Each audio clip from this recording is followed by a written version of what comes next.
설마 그게 또 오겠어 라고 생각하셨나요? 1997년 IMF 직전 사람들은 그렇게 말했습니다.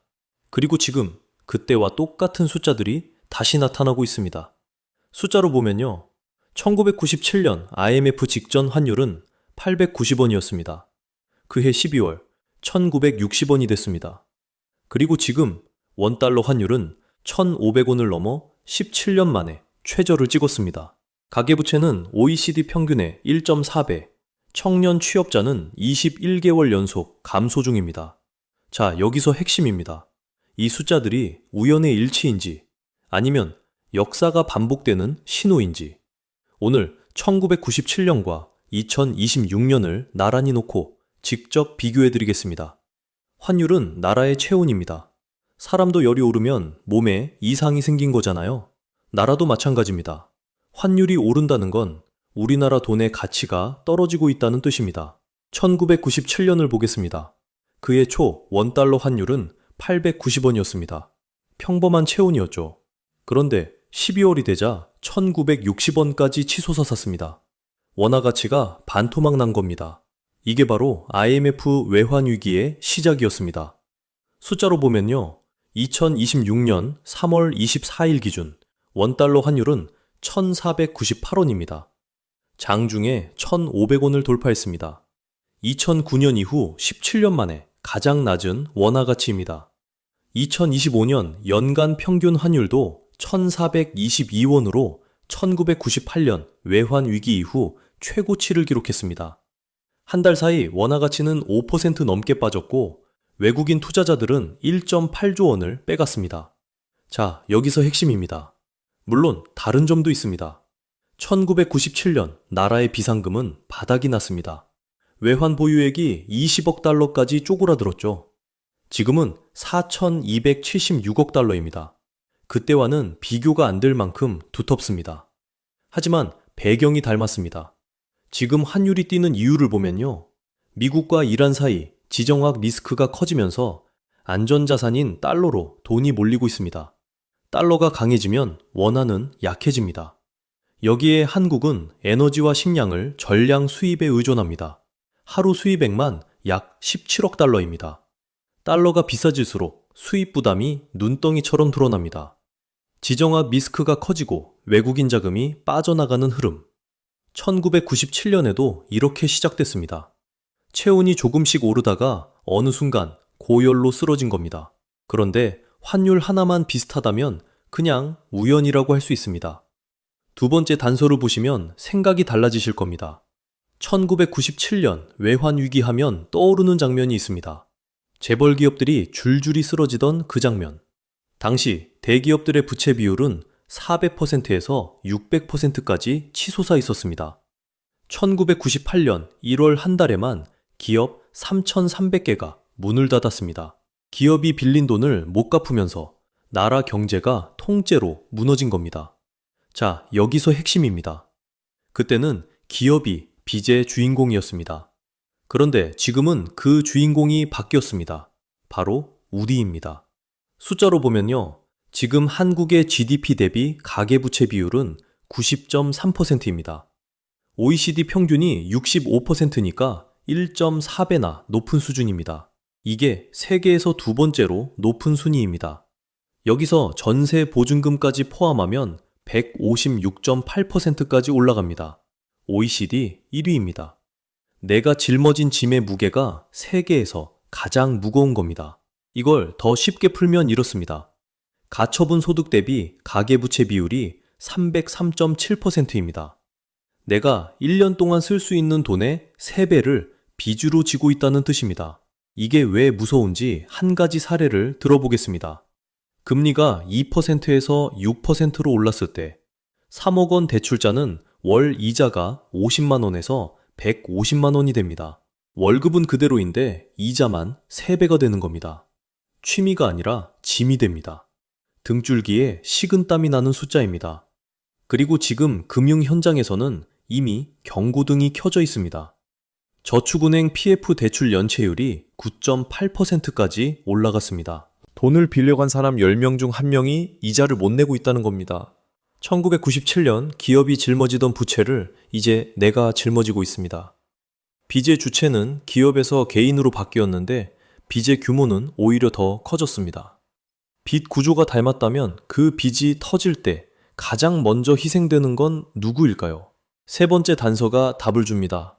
1997년 외환위기 직전 실업률은 3.1%였습니다. 숫자만 보면 완전 고용에 가까웠습니다. 아무도 걱정하지 않았습니다. 그런데 위기가 터지자 실업률은 8.9%까지 치솟았습니다. 기업들이 구조조정을 시작하면서 하루아침에 수십만 개의 일자리가 사라졌습니다. 그러면 지금은 어떨까요? 숫자로 보면요, 청년 실업률은 6.8%입니다. 위기가 터지기도 전에 이미 높습니다. 청년 고용률은 21개월 연속 하락하고 있습니다. 올해 1월에만 청년 취업자가 17.5만 명 줄었습니다. 그리고 가장 무서운 숫자가 하나 있습니다. 취업을 아예 포기한 청년이 76만 명입니다. 역대 최고 기록입니다. 1997년엔 구조조정이 일자리를 빼앗았습니다. 지금은 AI가 조용히 대신하고 있습니다. 최근 3년 동안 사라진 청년 일자리가 21만 개입니다. 이 중 98.6%가 AI에 노출된 업종에서 벌어진 일입니다. 프로그래밍, 정보 서비스, 출판, 전문직, 화이트 칼라 일자리가 먼저 사라지고 있습니다. 구조조정 통보서 대신 알고리즘이 자리를 채우고 있는 겁니다. 자, 여기서 핵심입니다. 세 가지 단서가 1997년과 닮았다면 그냥 닮은 거라고 할 수 있습니다. 그런데 네 번째와 다섯 번째 단서는 다릅니다. 이건 이미 시작됐습니다. 1997년 외환위기는 어떻게 터졌을까요? 기업이 무너지면서 그 부실이 금융기관으로 옮겨갔습니다. 은행이 빌려준 돈을 못 받게 되니까 은행도 같이 쓰러진 겁니다. 기업 부실이 금융 부실로 번지고 그게 연쇄도산으로 이어졌습니다. 자, 여기서 핵심입니다. 2026년 지금 똑같은 구조가 만들어지고 있습니다. 다만 주인공이 바뀌었습니다. 기업 대신 부동산입니다. 부동산 프로젝트 파이낸싱, 줄여서 PF라고 부릅니다. 쉽게 말하면 건설사가 아파트를 짓기 전에 금융기관한테 돈을 빌리는 겁니다. 아파트가 다 지어지고 분양이 잘 되면 문제가 없습니다. 그런데 분양이 안 되면 빌린 돈을 못 갚습니다. 이게 지금 현실입니다. 숫자로 보면요, 금융기관이 부동산 PF에 물려있는 돈이 177.9조 원입니다. PF 대출 연체율은 4.24%까지 올라갔습니다. 특히 저축은행은 연체율이 9.8%입니다. 10건 중 1건은 이자도 못 내고 있다는 뜻입니다. 여기에 2023년과 2024년에 만기를 연장해준 사업장들이 2026년에 한꺼번에 갚아야 할 시점이 몰려 있습니다. 건설 현장은 이미 무너지고 있습니다. 2025년 건설 투자는 전년 대비 마이너스 9.6% 역성장했습니다. 2025년 1월에만 종합건설업체 58곳이 한 달 만에 문을 닫았습니다. PF는 건설판의 시한폭탄입니다.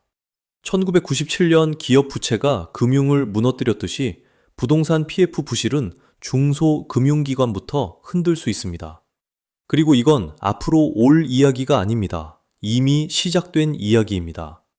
그리고 마지막 다섯 번째 단서, 이게 가장 소름 돋는 이유입니다. 1997년 외환위기 직전에도 한국 수출은 늘고 있었습니다. 겉으로는 멀쩡해 보였습니다. 그런데 안에서는 이미 무너지고 있었습니다. 지금도 똑같습니다. 숫자로 보면요, 2025년 한국 총수출 7,097억 달러, 사상 최고입니다. 뉴스에서는 연일 수출 호조라고 합니다.